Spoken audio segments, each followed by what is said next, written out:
n'abana bavuga ngo ikuzimu ntihabaho, harahari.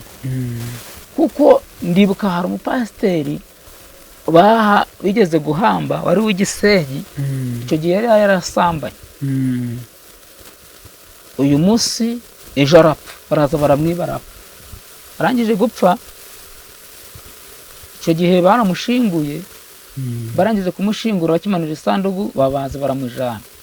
Ariko ni ukuvuga ngo ntawe nemerewe kuja mu rugo, kuko ngo nararaga hirya, ntabwo nkaja kurara ku irimbi nyine kugira ngo numve amakuru garavuye hasi. Nangwa nkinjirayo ariko singira harunaka, ni nko gucumbika mbese. Igitondo mu nkagaruka. Ubwo nijoro njyewe nkaza nigize umusore, nkagusha nk'umukobwa ufite nk'ijwi ryiza, nkamusambanya kuko hari ingo nyinshi nazaga ndageramo, namara kuzigeramo nkinjira no mu cyumba nta kibazo, nkamukumbanga mu gituza kuko nje ninjiraga mu nzu nakinguye.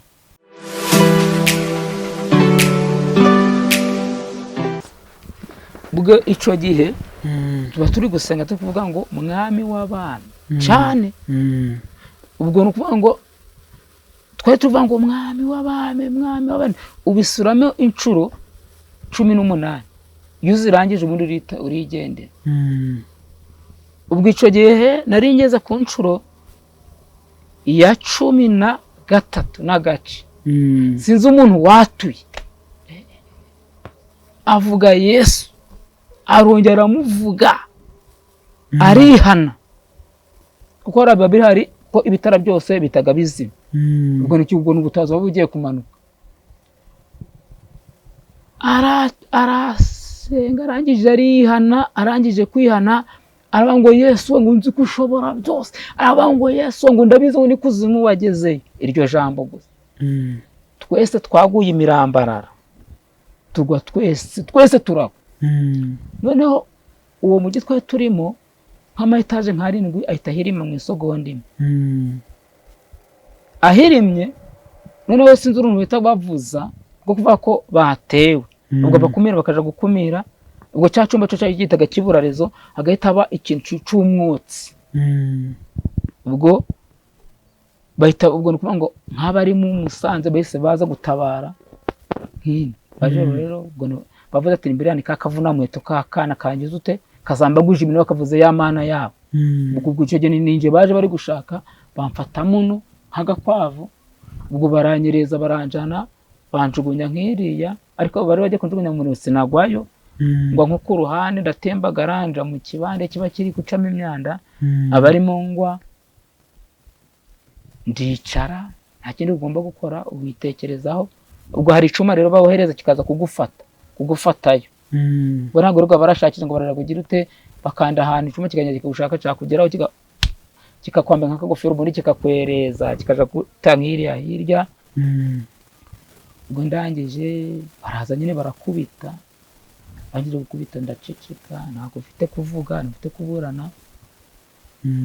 Ariko icyo nshatse kubwira umuntu ku giti cye, tureke uburyarya, dukurikire Yesu. N'abana bavuga ngo ikuzimu ntihabaho, harahari. Kuko ndibuka hari umupasiteri bigeze guhamba wari w'igisenyi, icyo gihe yari yarasambanye. Uyu munsi ejo arapfa, baraza baramwiba arapfa. Arangije gupfa, icyo gihe baramushinguye, barangije kumushingura bakimanura isanduku babaza baramujana. Buriya amaze guhamba bakazamura isanduku nta muntu basanga. Yakiraniwe ntawe basanga. Byataka rya mbere rigwaye, abandi bari kuvuga ngo dore bagaterera imiryango. Igitero cyambe kikikubita baba bamujanye kare. Bajyana umubiri se, bamujana n'umubiri. Kuko nukuvuga ngo gupfa biratandukanye. Hari abapfa bakenyutse, bano bapfa rutungurana kumuri umuntu ngo araguye arapfuye. Ubwo ni umuntu umujanye, n'ubundi bumwiciye. Ko bari kubona imbere agiye gukizwa, ari byo agiye kureka, bakamutungura muri bya byahabye bakamukubitana agahita agenda. Uwo ni kugira ngo azagenda asubire mu muryango, ararabatesha umutwe. Ubwo icyo gihe yagezeyo, akigerayo ngo Yesu, kuko iyo uvuze Yesu hari ibice bihari. baravuga ati Yesu agira uburyarya, barabusomera, nta mikino bagira. Oya. Yesu ararimanganya. Oya. Yesu arasambana. Oya. Yesu agira ishari, agira umujinya. None se reba hari ibyo wakoze, kuko bitabyiyandikaho ntakwirirwa uraburana.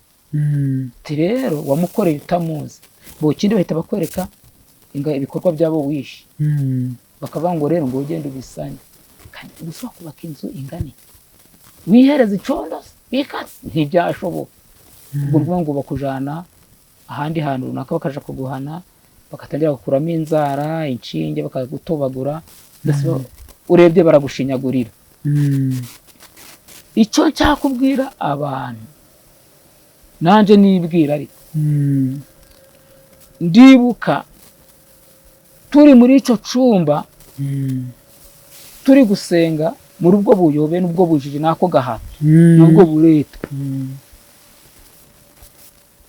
Twari turi abagore, abagabo, abasore, abakecuru, abasaza.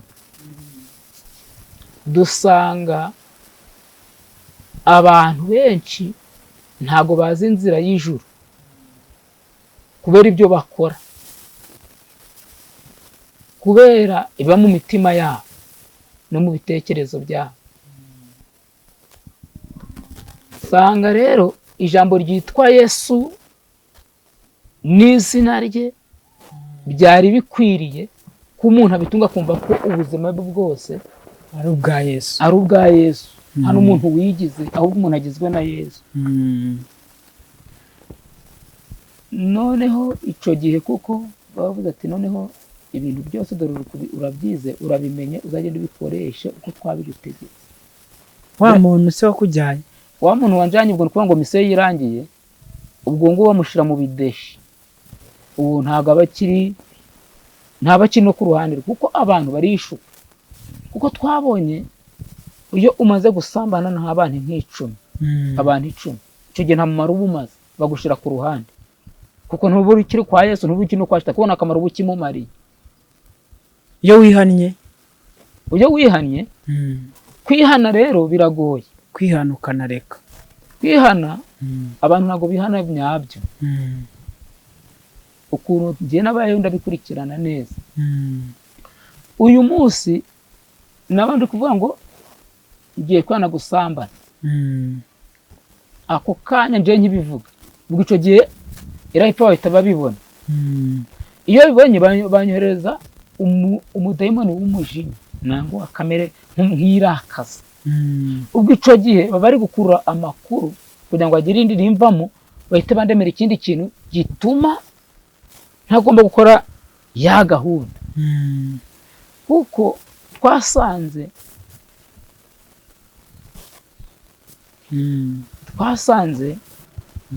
ico caha ko ufite abo bazimu tumuvugiye. Iyo ugiye kwihana usanga hariyo mwene wacu. Sanze mushiki wanje ntago nakwana gusambana, niki abambangamiye.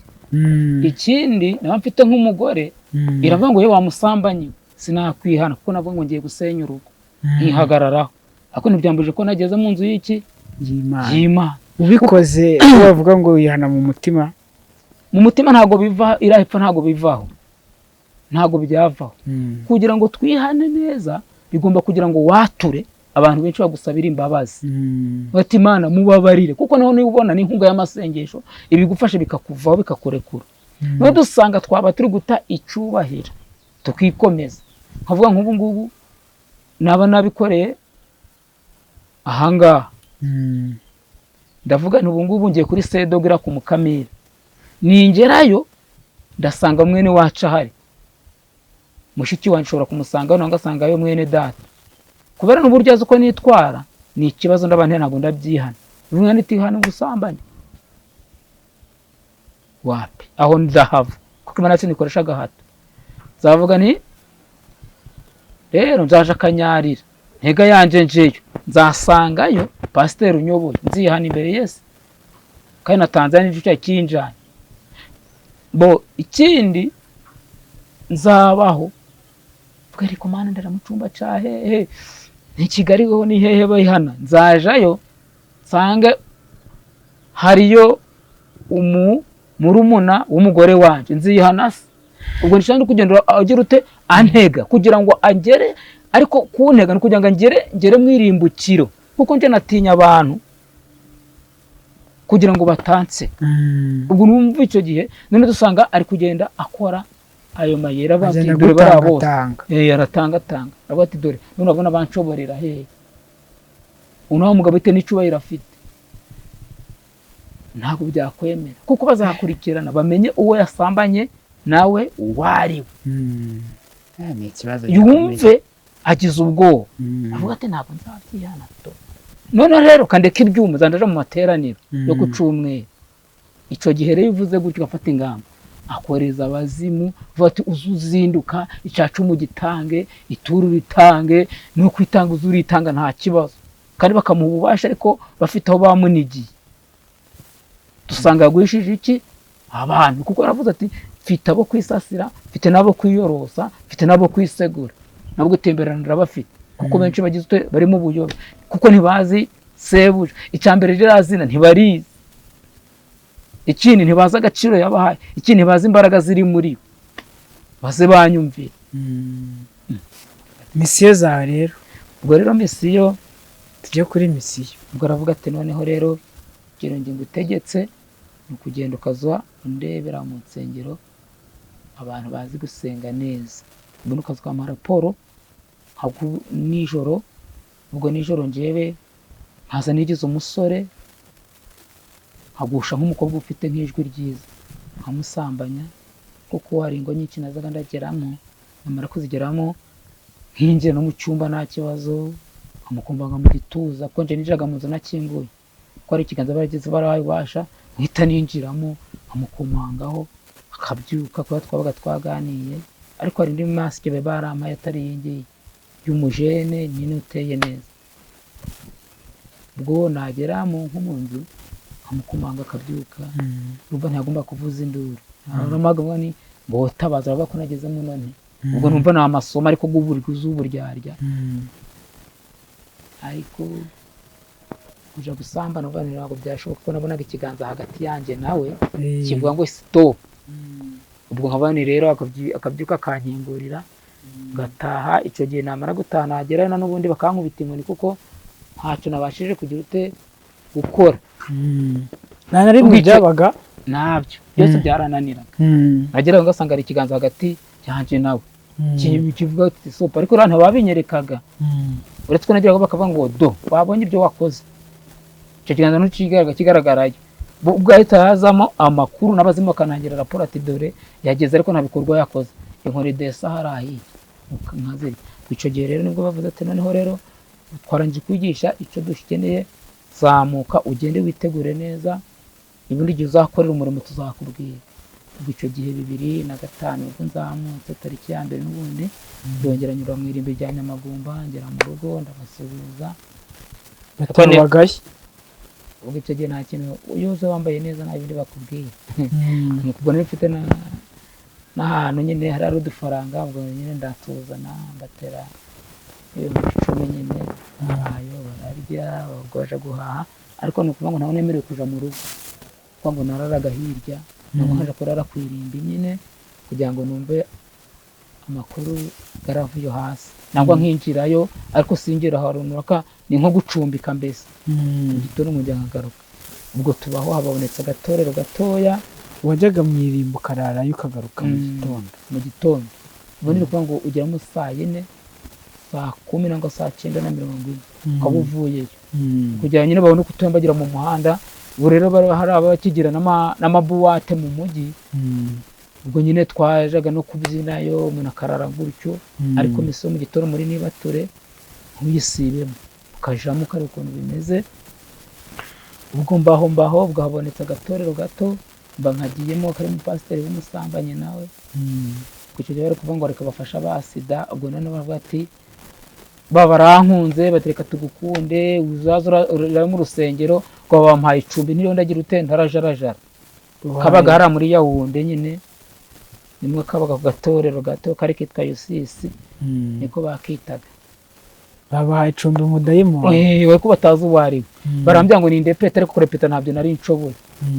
Ubwo ariko ntabwo nararaga, buri umwe nahitaga amanuka nkaja kuvuga ibyo nabonye nkagaruka mu gitondo bakansanga. Ubwo baravuga ati tukwisa Daniel. Uri banyisa Daniel? Ubundi banyitaga tipe gusa muri urwo rusengero. Ku rugo rusengero. Ubwo nibyo bigeze nyuma haboneka inkunga y'abazungu batangaga imiceri, bagatanga n'ubuto, bagatanga n'ibijeri by'amasate. Tuba tugiye mu ibireshi mu rya katatu, abariho sitoke banshyira kuri sitoke. Icyo ni cyo kigeze baravuga ati ni ukubatizwa. Ubwo nibwo twize ariko ntabwo twiga si bike. Ubwo nicyo gihe bambatije ariko wa gatanu, ariko wa gatandatu Noheli iraba ku cyumweru. Ubwo ku wa gatandatu mu gitondo turabyuka tuja muri Mpenge, banshyira mu mazi ko banshizemo inshuro 7 ndi kureremba, batazi ibyo byose sinatuye sinagize ne. Shyiramo bwa mbere reka da, shyiramo reka da, bashyiramo inshuro 7. Ubwo pastor kugira ngo nibiki aba ari we wibiramo hasi. Rangije ubwo barimbye bari kuririmba ngo ndabatizwa, bose bagwa barasama, bose bagwe ntagarana, bagwa bagaramye, bagora abagabo basone bakobwa. Nuko bigeze nyuma abwo bari hirya mu muhane bavuze ati bari kubateza umudayimoni, ariko abandi ntibabibonye. Turangize turataha, tutashe baratwakira. Nibana bitekereza kuko umugabo nawe yarasambanaga ntagombaga kumumenya. Nawe urumva ntago umuzima amenya gundi. Reka ubwo nibwo byageze nyuma tujiwe gweri yabazi ihene. Ubwo icyo gihe nta nyama nafashe inyama yose ndarumagura n'amagufa byose ndamira. Bampaye icupa rya fanta, ngize nkanguca igice kiba kivuyeho. Ubwo none ubwo yahise nanira abantu bahise bavuga ati dore Daniel none icupa ribahindutse ikingoroje. Ubwo bigeze nyuma nibwo ntashe. Ubwo urumva nahise kora barampaye akazi, natashe mu ibereshi aho kuri stoke yabo. Ngezemo nsanga wa mudayimoni nasinyeho arimo, yagezemo ankubita urushi rwa mbere, ankubita urwa kabiri, ankubita ishota no mu mutima, ndagaruka ku parafone, nikubita ku isima. Ubwo ariko ari mu munyamasengesho ntiyabimenye. Biraza biranigagura nka saa tanu biraza biramfata bica mu kimodoka cyitwa Kibondo umwe, binjana ku irimbi rya Nyamagumba. Ndara ariko bashaka kugira ngo banyinjizeyo, sininjira amasanga cifunze. Ndara bankubita urushi, bararyamye ndasinzira. Mu gitondo nka saa 10 nkangutse nsanga ndiyo, ndabyuka buwabo banyene nsubirayo n'umwibereshi, nsubira ku kazi. None nta ibintu byo kugenda bitangira kunanira. Ijwi ry'Imana rirazavuga ngo nakurokoye, ibyo nashaka kugira ngo umenye warabimenye, nshaka kugukoresha. Sinamenye ibyari byo ko nazi kuvuga Yesu, ibyo bizagenda bite. Ubwo ngubwo ariko wa gatatu nibwo byageze numva ndarembye, kuko banzaniraga igikoma naje kukinwa iminwa igahita yibumba namenye bigahita bifatana. Ibiryo nabyo naje kumbura umunwa bikanga. Ubwo nibwo kwa gatatu umukobwa araza aranganiza ati none urwaye uzaje kubitara. Ariko ntago arazi byari byo, nanjye ndicecekera kuko kuva hano kugera hariya ntago nabishoboraga. Barabaye amaguru yaragumugaye. Oya no kugira ngo ntagira honja binyicira aho ngaho. Ubwo nibwo bigeze ariko wa gatatu nibwo manutse ndihangana, bampa amafaranga 1000, ndagenda ngiye kugera kuri DPR, imba mpuye nabyo n'ubundi bizamutse. Kimwe cyakinkubise urushi, ikindi kingaruza urundi, kinkubita ishoti, ndaguruka nja kunkuba mu rugo rw'abandi, ntera amaguru ntera amaboko. Nuko bibaye aho. Ubwo akaba ari umama nawe nyine wajaga ariko wasengeraga muri DPR nawe. Ubwo nibwo nawe yaje ko rahise amenye byari byo, abankubise urushi babinyorejemo gatoya, kuko abiwacu no mu rugo bazaga bampitaho, bayebewe wari byetse bimpindura umusaza batakuzi. Ubwo nibwo ngize nyuma banjana ku bitaro mu Ruhengeri, bakira muri etaze mu 10. Kiza amahirwe umukecuru wanje baraje aje ari kumvugisha bita binkubita urushi. Abonye ukuntu nguye ararira, baramfata banjugunya ku gitanda mbayo. abaganga bakaja kuntera inshinge zikavunika. Ugeze nyuma bati uyu muntu ingwara ntago umujane nta barafite ntago twamuvura. ariko urumva naradedereyemo. Bangejeje mu rugo rero nabwo biranga. Ubwo nibwo wese banjana mu muryango abo mu Kinyarwanda biza birandaza muri la misozi yaho mu mazi yaho. Ugeze nyuma biba biranze ndongera ngaruka mu rugo, bangarura mu rugo. Nibwo nabayaho haza umukobwa w'umunyamasengesho w'umugore. Aravuga ati Daniel Karame bite wati ngiye gute, ariko sinavuga ibyo nakoraga ko nambaraga yari afite ibyo kugira bite zo kubirwanya. Nuko ati none se ntacyo, ati none rero kuwa kabiri hari ahantu basenga uzaze tugende ntuzanyureho. Ubwo mu gitondo rero nibwo yamfashe araza, ariko wa kabiri tuba turagiye hariya mu mujyi. Ni icyumba cyari cyitwa Sageri hariya mu mujyi. Ubwo nibwo tugiyemo turicara turinjira, ngira ngo ni nk'ibindi byose. Ndapfukama batihane Imana yavuga iti muno hari umwana wanje ngiye gutabara wari kuzimu ugiye kumuzura. Ubwo nibwo baranzenguruka nk'abantu 60 harimo abanyagisenya abanyakigara abantu bose bo amaze akanya. Ubwo nibwo avuga ati ihane. Ndangiza ndatura mu kandi kanya inkuba zirakubita, imirambo zirakubita, ibintu urusengero rurabyina. Cyo kuri Imana avuga ngo abantu bafite inda baje hirya n'abarwaye umutima baje hirya. Ubwo ico gihe abantu 67 ni barindwi bansigayeho. Ndatura ndangije ndavuga nta bindi bisigaye. Ubabwira inzira yose waciye. Ndavuga ukuntu narinze ko ndi maneko bikuzimo nuko. Ariko bakaba ari barababyiye haciyemo umwaka nuko. Ubwo nibwo bigeze nyuma ndangije kwatura nibwo isaha gutahiye nanije banatahiye kuko baturutse saa 5 bataha saa 10 ari nje bariho bari kunsengera nyine. Ubwo nibwo natashe ngeze mu rugo nsanga n'urugamba babimenye kera bati ibyo ntabwo wabigutumye toka nine urugamba. Ubwo ntangira urugamba rwo kunca. Ubwo nibwo bimaze igihe ndafase Imana nderekeza. Ubwo nibwo tsuye muri Sageri banyakira icumweru kimwe nja gusenga, ku kindi ngiye gusenga, ku kindi ngiye baranyirukana. Batufite abazimu kuko abazimu bose bari barampaye, harimo n'abagendanaga na shitani bari bambaye ingofero z'imituku n'abantu batababarira. Gukora utwaga turi kumwe ugahita ubibona ugahita wiruka. Wowe ukababona, wowe ukahita ubabona nk'utwa turi kuganira ugahita ubona abo bazimu bakahita gutunga intoki ati webaje wavuga Yesu akavuga ati wowe Yesu uramuzi turakwasa ugaca ukigendera. Ubwo mbangiye mbaye aho mba nibonye ku Musanze hari icyumba cyari kiriyo gikaze. Naho baransengera banyitaho kwezi kumukindi barabaranyirukanye. Ubwo urumva ntabwo namenya kuvuga Yesu.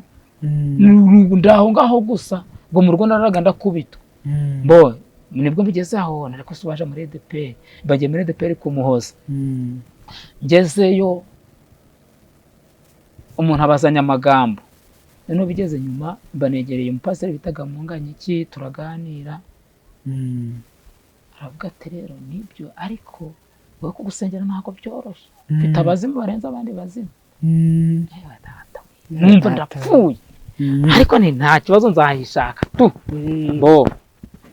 Haza ndishyira ku ntebe abantu bakazahagurukaho imbere 3 ziriho ubusa inyuma 3 ziriho ubusa ko ntabwo kwira n'umuzimu ugasiganya guteza ikibazo ra.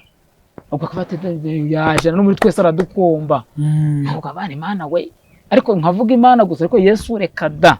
Nuko kabyara ndica nabwo ariko se ko ngiye kugusha abantu babandi none ubona kurikiye nawe akaba yanyanze ibyo nibi.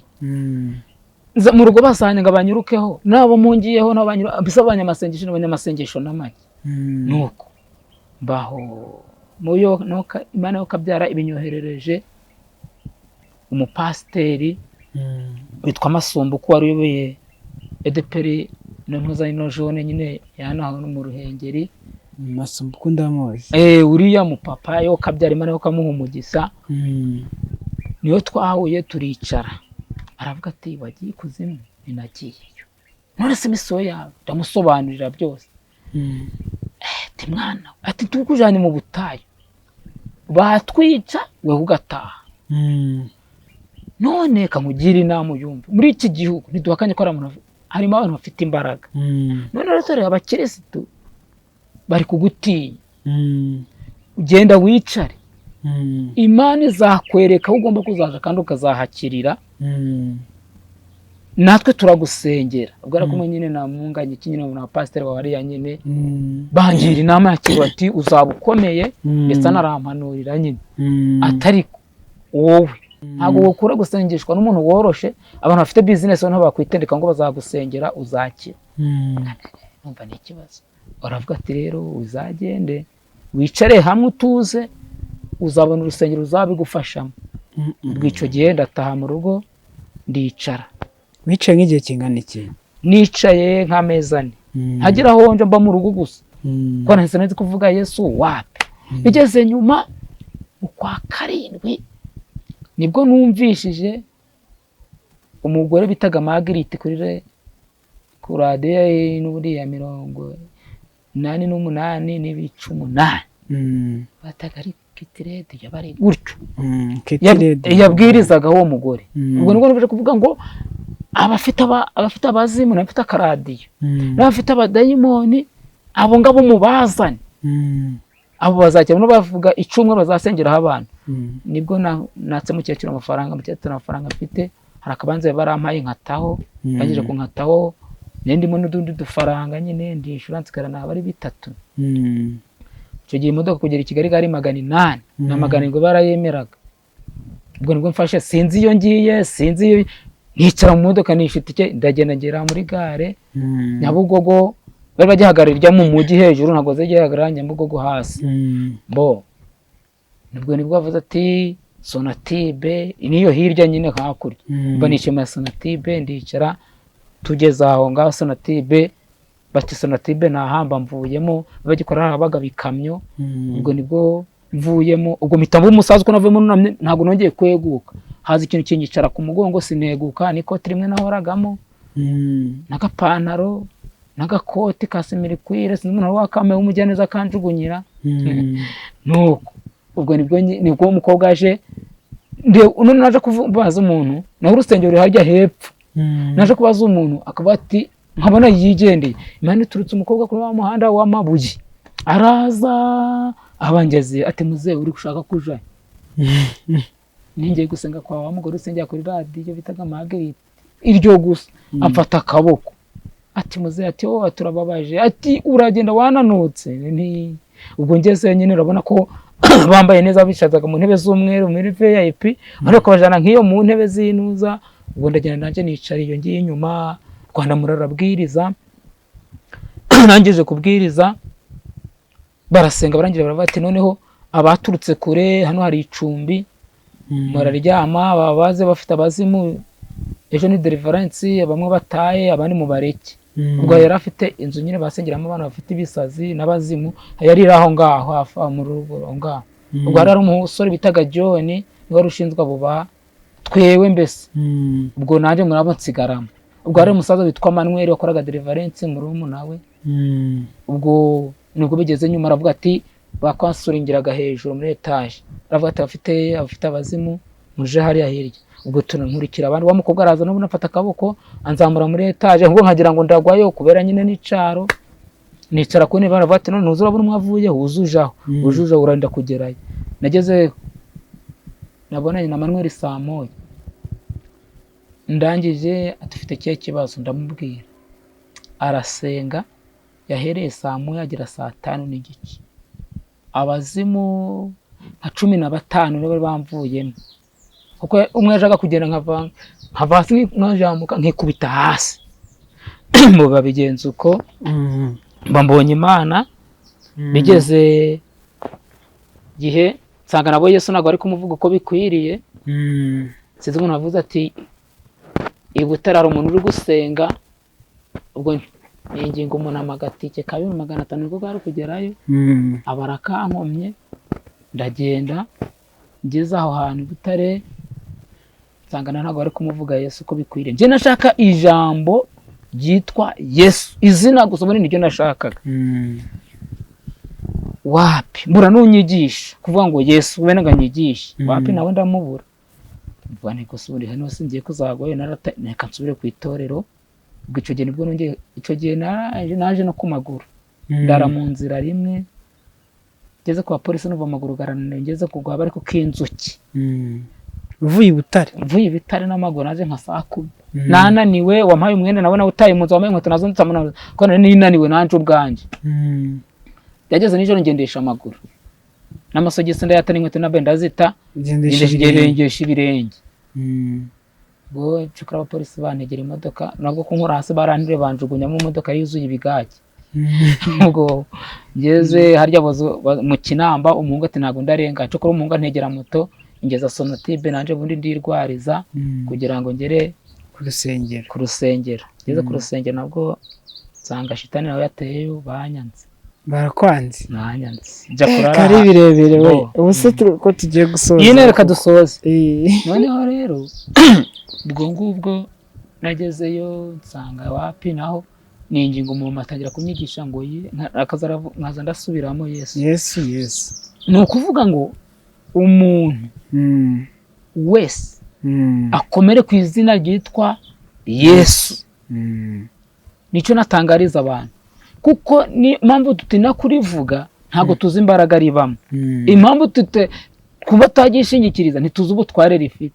Ijambo ryitwa Yesu nararikurikiye kugeza ubwo umuntu atangiye kumigisha nabwo anyimenje kumenya makuru nawe aranyirukana waravuga ngo ndanakuvumye ngo uzagwe kugasa arabikubwiye arabinyibwirira byarakunaniye kurivuga birananira nuko ariko ngeze amahirwe ubwo nibwo nyine giye kurwara nabwo nageze kubera kurwara nyine urugendo yageze nyuma njana mu bitaro agiye kumpima basanga mfite ibiro 3 n'igice narakamutse narajogotse ibiro 3 n'igice umuntu w'umugabo rwose nuko barankanikanye n'abaganga bangize babati ariko zana kuka nataye ubwo nibigeze Sonatube nyine barabati natahe naje iwabo ubwo nibwo nje rero ngaruka iwacu ku ivuko ngeze iwacu ku ivuko rero ntangira kuza negera abantu kuvuga Yesu ariko kenshi niberaga no kuri uno musozi guriya niho nabaga umva abantu ari kwatura Yesu nanje nkabisubiramo Yesu nkabisubiramo